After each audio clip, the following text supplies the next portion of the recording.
faut dire que pour gérer la carrière des sportifs de haut niveau, comme Sadio Mané, il faut s'attendre à blanchir très vite. Vos cheveux blanchissent très très vite parce que ce n'est pas du tout facile. Tous les jours, vous êtes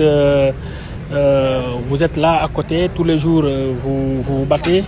Et tous les jours, vous essayez de requinquer votre joueur, de tout faire pour qu'il ne fasse pas attention à tout ce qui se dit autour de lui, parce que ce n'est pas du tout facile. Mais heureusement que nous avons un joueur qui aujourd'hui est expérimenté, est un professionnel. Il sait que certaines critiques ne sont pas des critiques négatives. Au contraire, il les prend avec philosophie parce que pour lui, c'est grâce à ces critiques-là qu'il peut toujours aller de l'avant et il a fait de cela son cheval de bataille et jusqu'ici, il n'a pas dérogé à la règle. C'est vrai que ce n'est pas du tout facile, mais quand même, il faut avoir les épaules assez larges pour tenir à certaines critiques. Et je pense que depuis qu'il est en équipe nationale, Sadio Mané continue à être critiqué, mais comme je l'ai dit, il le prend avec philosophie. Avec les écoles de football, c'est la coordination nationale des écoles de football dirigée par Alpha Dabo qui l'a contacté pour qu'il soit parrain de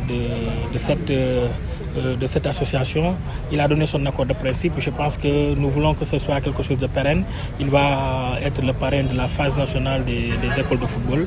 Et ce sera la première édition. Et nous espérons que ça ne sera pas la dernière parce que Sadio Mané donne du crédit aux jeunes. Il a toujours envie de voir les jeunes sortir tout ce qu'ils ont comme talent parce que lui-même, il n'est pas un citadin, c'est un joueur issu d'une famille modeste qui est venu des zones rurales.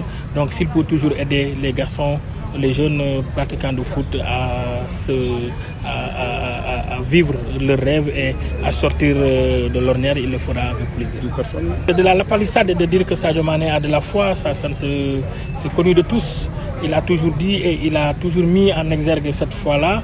D'ailleurs, c'est ce qui l'a permis d'être là où il est aujourd'hui parce que, comme je l'ai dit, il a connu les affres de son métier, mais malgré tout, il est resté lui-même, il n'a pas bronché, il n'a pas abdiqué, il a toujours couru en lui-même, ce qui l'a permis de persévérer dans tout ce qu'il fait. Et aujourd'hui, il peut être cité comme exemple dans la vie. Comme toujours, Sadio, il y a toujours des grands projets comme pour le Sénégal.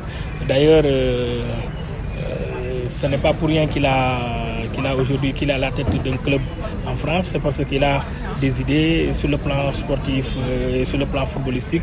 Il veut mettre en place beaucoup de choses chez lui et je pense que ça va bientôt sortir de terre.